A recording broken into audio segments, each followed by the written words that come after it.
Peter Parker comes home late in the evening, tired and messy after another long day.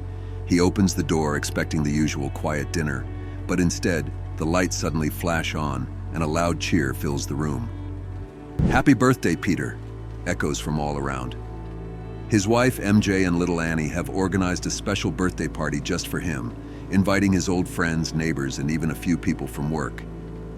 Peter stands frozen for a second, blinking at the sight of balloons, cake, and decorations everywhere.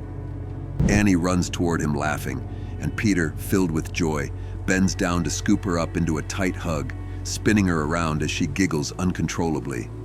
Peter laughs, still processing what's happening. He's genuinely surprised. Usually, in his Spider-Man life, surprises mean explosions, villains, or collapsing buildings, not warm family celebrations. He's used to reacting, not relaxing. But this time, it's different. "You actually managed to surprise me," he says with a sheepish smile, scratching the back of his neck. MJ smirks, folding her arms. "Oh, really? The great Spider-Man caught off guard?"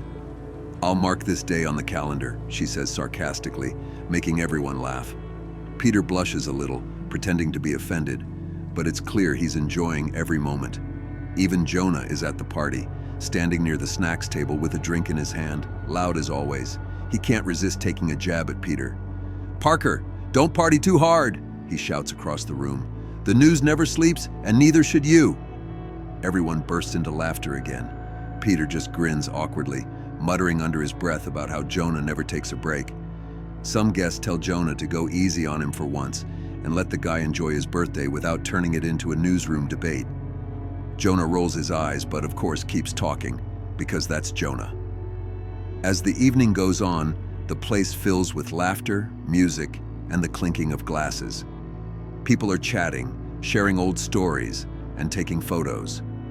Peter stands quietly near the corner for a moment, watching everything. The lights, the laughter, MJ smiling as she talks to someone, and Annie showing her drawings to Aunt May. A warmth spreads through him, reminding him why he does what he does. He turns to MJ, still amazed, and asks, "How did you even pull this off? Between your work and everything else?" MJ smiles softly and replies, "Family first." Peter can't help but smile back, realizing that for once he doesn't need to swing off anywhere. Tonight, he's exactly where he belongs. MJ wishes Anna and May could have been there too. She keeps thinking how wonderful it would be to have everyone together again. The whole family in one place, laughing, talking, and eating like old times.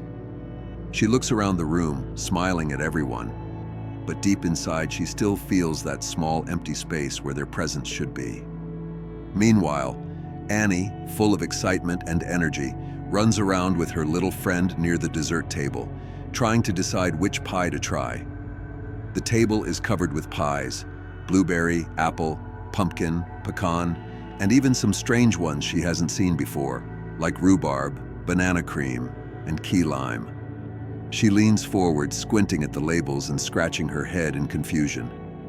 Peter walks by with a plate of snacks when his eyes catch something unusual, a familiar face among the crowd. Sitting calmly near the back of the room in his wheelchair is Professor Xavier. His presence feels quiet yet powerful, and for a moment, Peter is stunned, wondering if he's imagining it.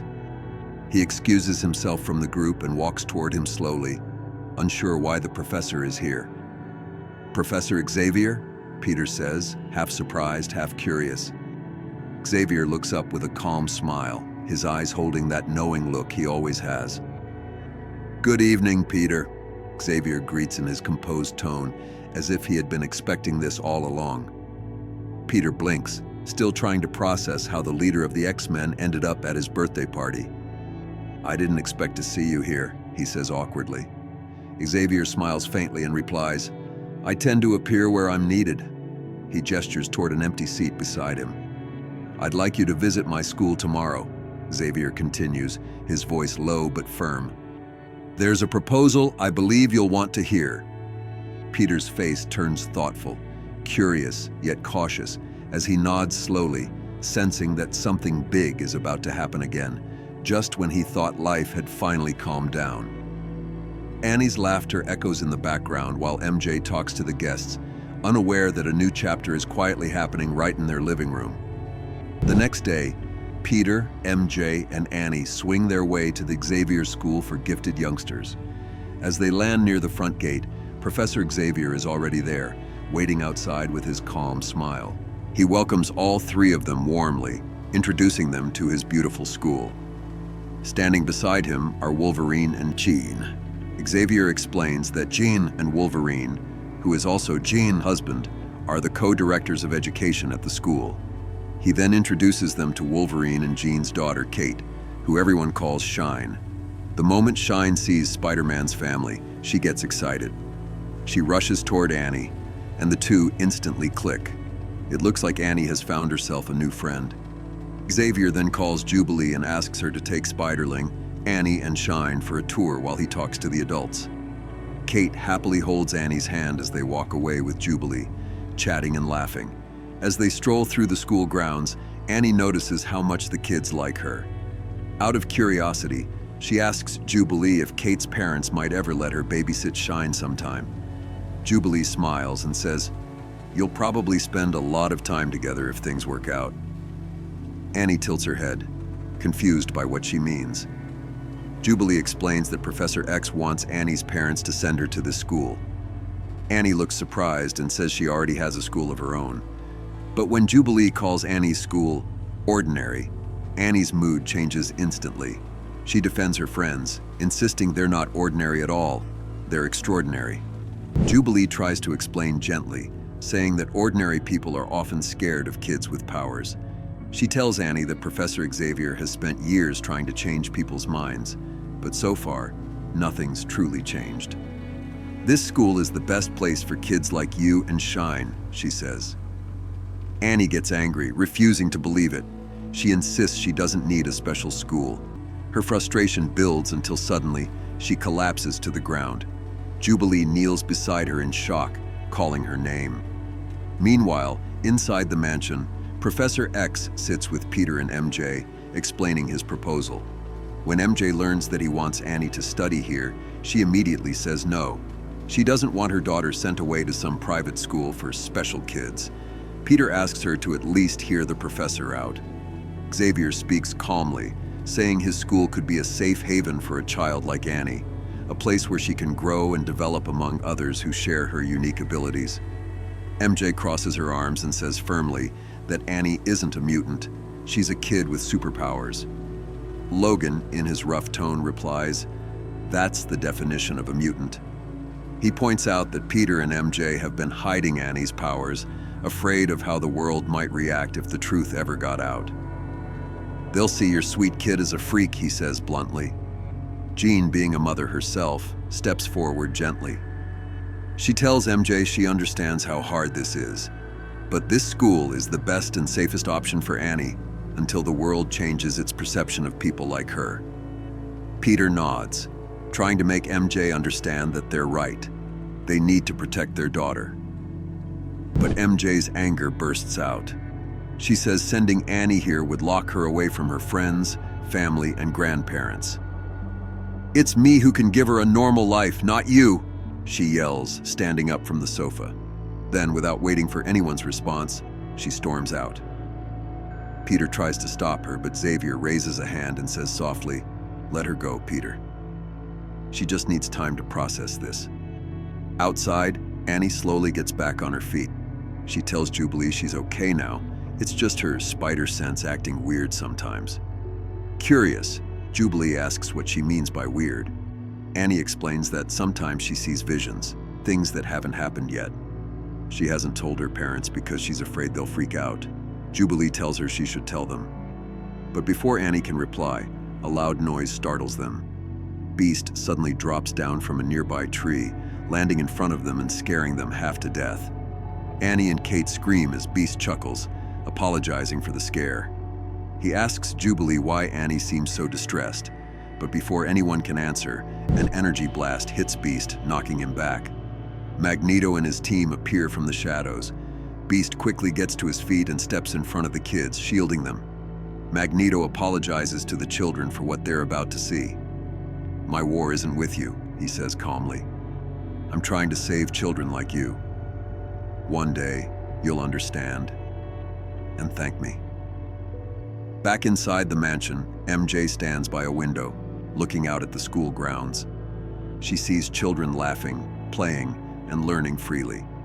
Cyclops walks up beside her. Remarkable kids, he says quietly. MJ, who has returned after cooling off, agrees.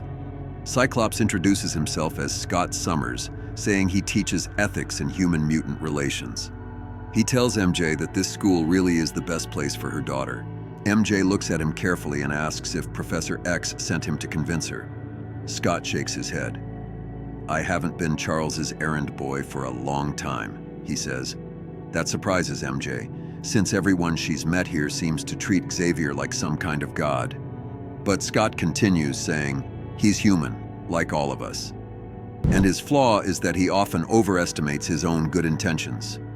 He brings up the time when Xavier and the Avengers dealt with the Superhuman Registration Act, a law that required all superpowered individuals to register publicly. MJ looks shocked. She's never heard of it. Scott explains that the reason most people don't know about it is because Xavier proposed an alternative to the government, a system of self-policing among the mutant and superpowered communities. That's why Xavier contacted Spider-Man's family, not just as a teacher seeking a student, but as a man ensuring that mutant kids stay safe under his supervision.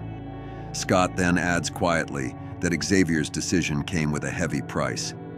It cost him the woman he loved, he says, and it killed my blind faith in the man called Professor X.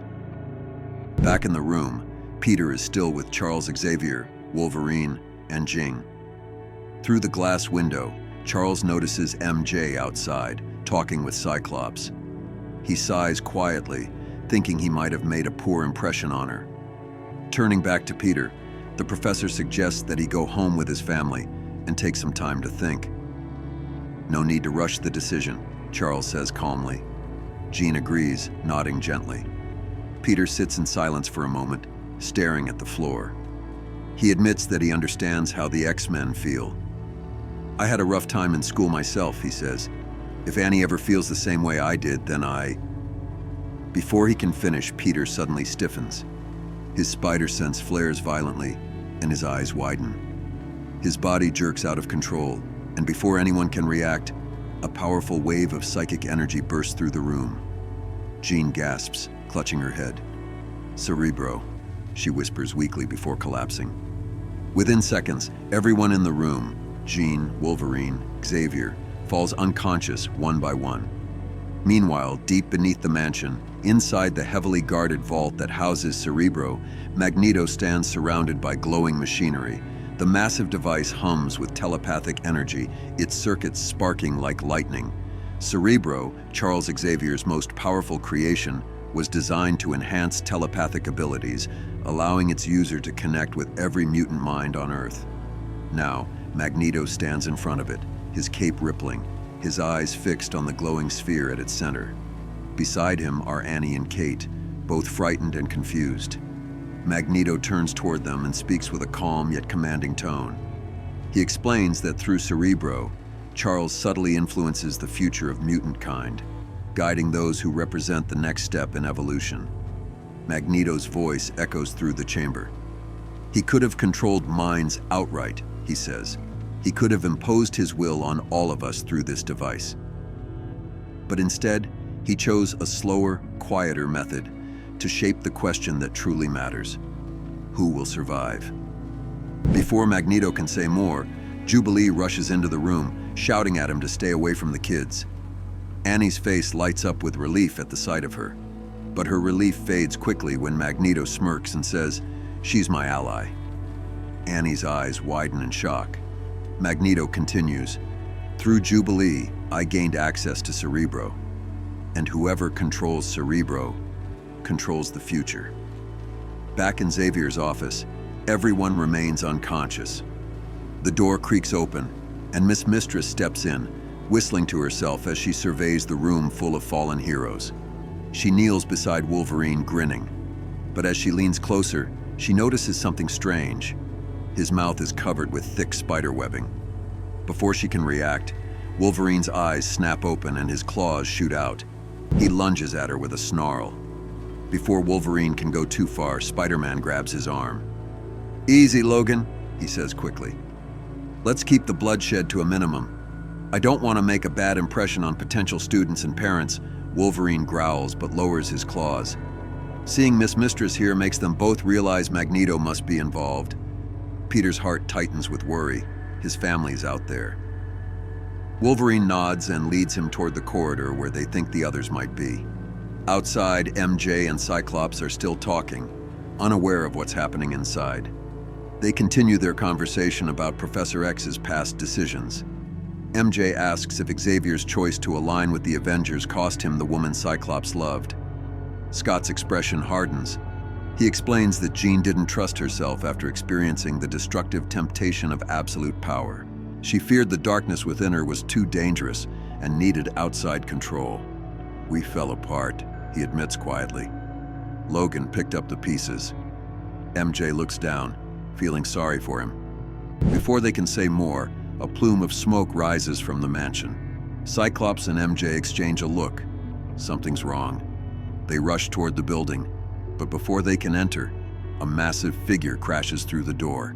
It's the Blob. He swings his arm like a wrecking ball, sending debris flying. MJ tries to fight back, but Blob grabs her leg mid-kick and throws her hard to the ground.